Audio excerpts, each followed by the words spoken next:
Hi friends.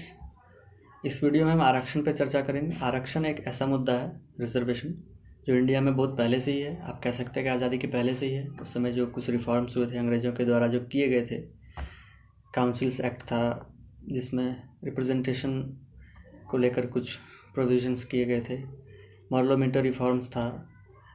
इनको आप directly या इनडायरेक्टली जोड़ सकते हैं आरक्षण के साथ, लेकिन हम इस वीडियो में आज़ादी के बाद से जो हुआ था उस पर चर्चा करेंगे। देखिए, आरक्षण के विषय में आप ये कह सकते हैं कि जो पहला संविधान संशोधन था 1951 में जो हुआ था, वो उसमें आरक्षण का भी एक महत्वपूर्ण भूमिका रहा था। लैंड रिफॉर्म्स तो था ही, साथ में आरक्षण भी था।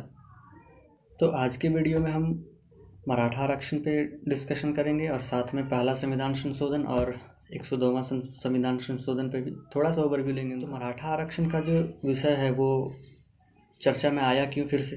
अभी तो चर्चा में रहता ही है कुछ दिन से, लेकिन अभी फिर रिसेंट आया है। तो आया क्यों है? एक मंत्री थे मैं इसलिए बोल रहा क्योंकि उन्होंने इस्तीफा दे दिया है।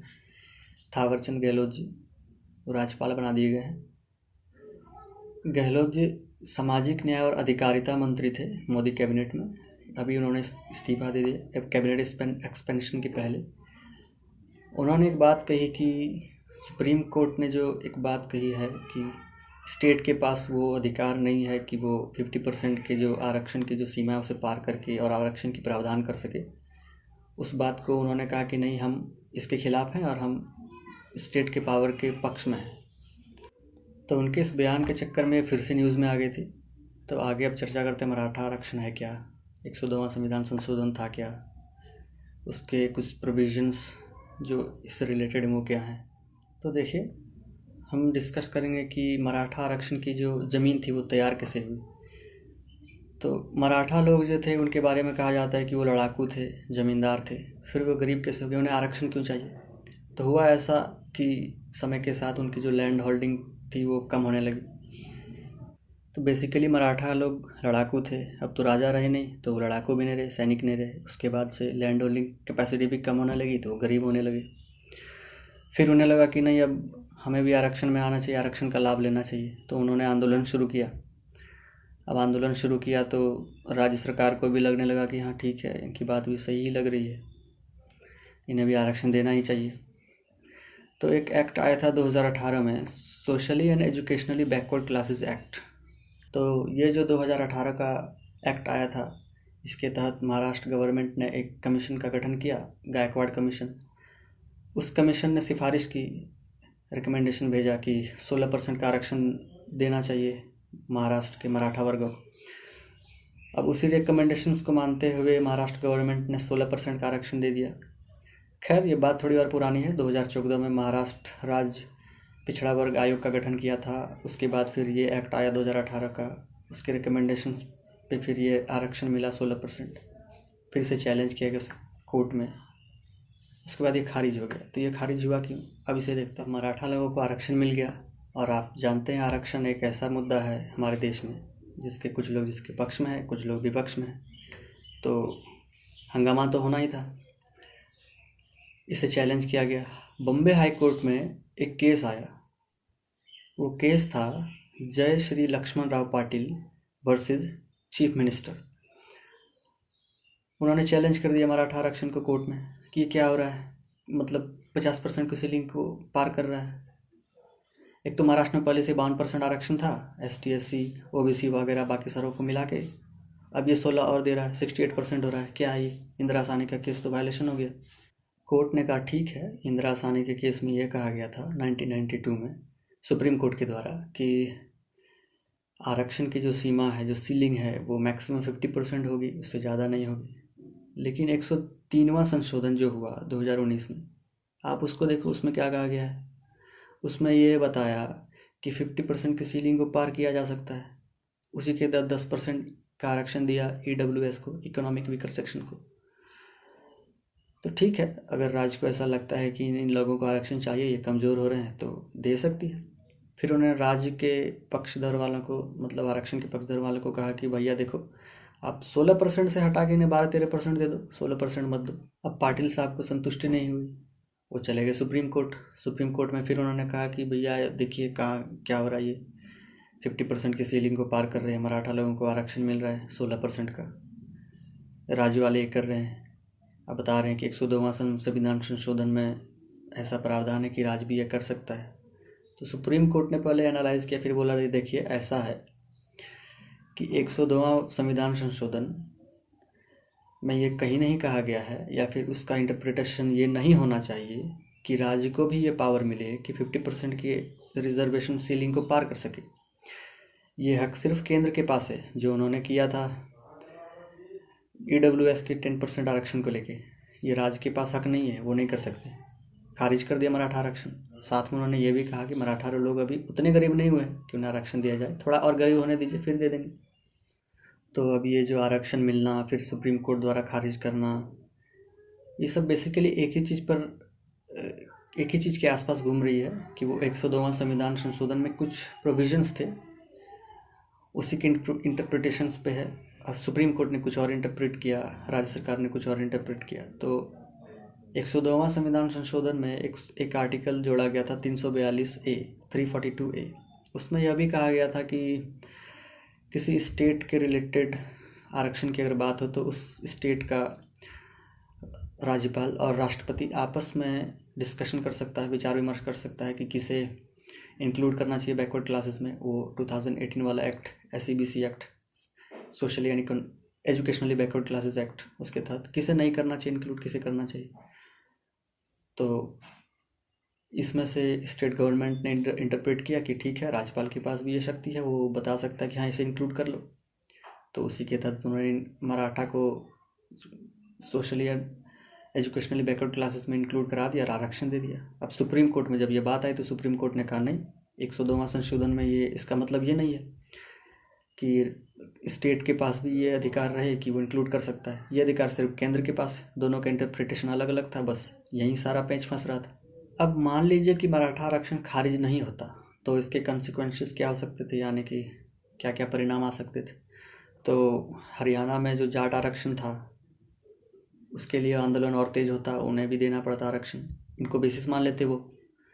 उसके बाद गुजरात में जो पटेलों का हंगामा था आरक्षण के लिए, उन्हें भी देना पड़ता, कुछ फैसला लेना पड़ता।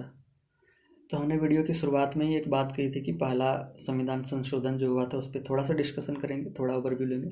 तो उसमें हुआ यूँ था कि जो मद्रास स्टेट था, उस समय मद्रास स्टेट था, आजकल तमिलनाडु हो गया। वहाँ के स्टेट गवर्नमेंट ने एजुकेशनली और सोशली बैकवर्ड क्लासेस को आरक्षण का प्रावधान किया कि कुछ इन्हें सपोर्ट देना चाहिए ताकि ये ऊपर आए। फिर एक केस चला गया सुप्रीम कोर्ट में। सुप्रीम कोर्ट में दुराईराजन का केस था। चंपकम दुराईराजन जी सीधा सुप्रीम कोर्ट पहुंच गए। उन्होंने कहा कि ये देखिए फंडामेंटल राइट्स का वायलेशन है, सीधा सीधा। सुप्रीम कोर्ट ने कहा ठीक है भाई, बताओ कैसे। उन्होंने कहा ये जो स्टेट गवर्नमेंट आरक्षण दे रही है कि इन लोगों को थोड़ा सा सपोर्ट मिलेगा बाकी की तुलना में, तो ये तो सीधा सीधा आर्टिकल 14, 15 एंड 16 तीनों का वायलेशन है। 14 में ये कहा गया कि राइट टू इक्वलिटी, इक्वलिटी है नहीं, इनको थोड़ा ज़्यादा सपोर्ट मिल रहा है, बाकी को नहीं मिल रहा है। अब आर्टिकल 15 उसमें तो ये बताया गया है कि किसी भी जाति, जन्म स्थान या फिर सेक्स, कास्ट जो भी है उसके तहत डिस्क्रिमिनेशन नहीं होना चाहिए। एक तरह से डिस्क्रिमिनेशन ही, आप किसी कास्ट को लेकर ये आरक्षण दे रहे हैं, ये कास्ट सोशली बैकवर्ड है इसे दे रहे हो, ये तो फिर वही है जो जनरल है उसकी तुलना में इन्हें ज़्यादा प्रेफरेंस दिया जा रहा है, आरक्षण दिया जा रहा है, तो फिर तो ये डिस्क्रिमिनेशन हो गई। उसके बाद आर्टिकल 16 आता है और आर्टिकल 16 में कहा गया है कि हर व्यक्ति को, हर किसी को इक्वल अपॉर्चुनिटी मिलेगी नौकरी के लिए, पब्लिक सर्विस के लिए। फिर ये कहाँ है, आप तो इन्हें कुछ ज़्यादा ही मौके दे रहे हैं कि इन्हें ऊपर आने दो, ये बोल के, आरक्षण बोल के। ये तो वायलेशन है सीधा सीधा फंडामेंटल राइट्स का। और आप जानते हैं कि फंडामेंटल राइट्स को कोई भी लॉ, कानून या सरकार का कोई ऑर्डिनेंस या फिर कोई जो नोटिस आता है से वायलेट होता है फंडामेंटल राइट्स। तो जहाँ तक वो लॉ फंडामेंटल राइट्स को वायलेट करती है वो लॉ खारिज हो जाती है। ये आर्टिकल 13 में लॉ के बारे में डेफिनेशन दिया है कि कौन से लॉ उसमें इंक्लूड होते हैं। अब गवर्नमेंट को लगा कि भाई देखो ये तो ठीक है, आरक्षण इन्हें मिलना चाहिए, लेकिन ये भी सही है कि ये वायलेट कर रही है फंडामेंटल राइट्स को, तब क्या जाए।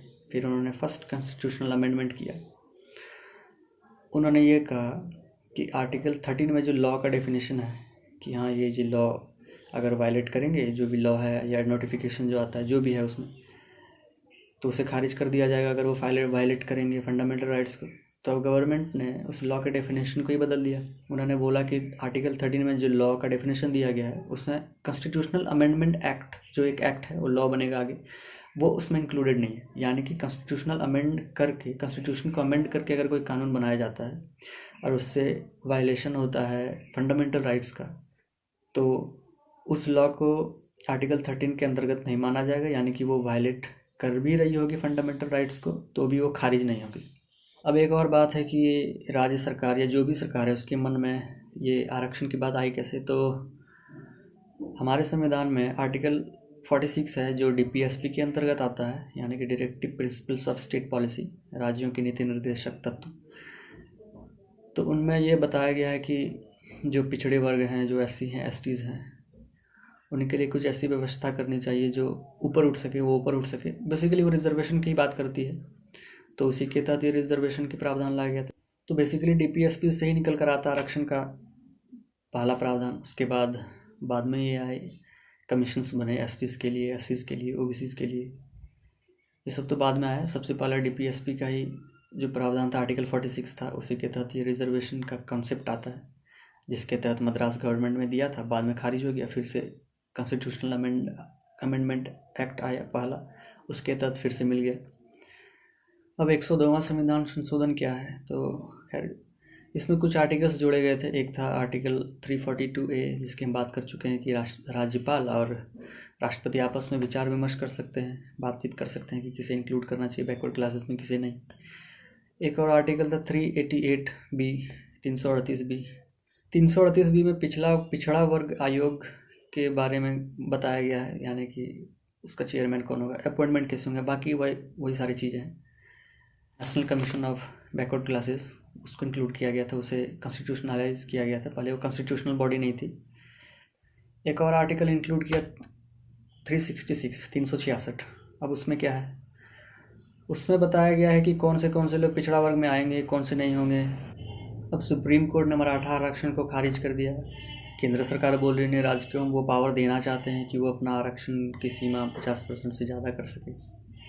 तो इस आगे होगा क्या अगर केंद्र सरकार की बात मान ली गई, सुप्रीम कोर्ट की बात को संविधान संशोधन से फिर से हटा दिया गया, तो पटेल को भी आरक्षण देना पड़ेगा गुजरात में, हरियाणा में जाटों को भी आरक्षण देना पड़ेगा। फिर से झारखंड में भी OBC वाले आंदोलन कर रहे हैं कि हमें 27% दो। झारखंड में तो अलग ही केस है, किसी और वीडियो में चर्चा करेंगे। जिला वाइज आरक्षण मिला हुआ है, किसी ज़िले में 0 है, किसी ज़िले में कुछ और है, तो यहाँ भी आंदोलन शुरू हो जाएगा। खैर जो भी हो, आज के वीडियो में बस इतना ही।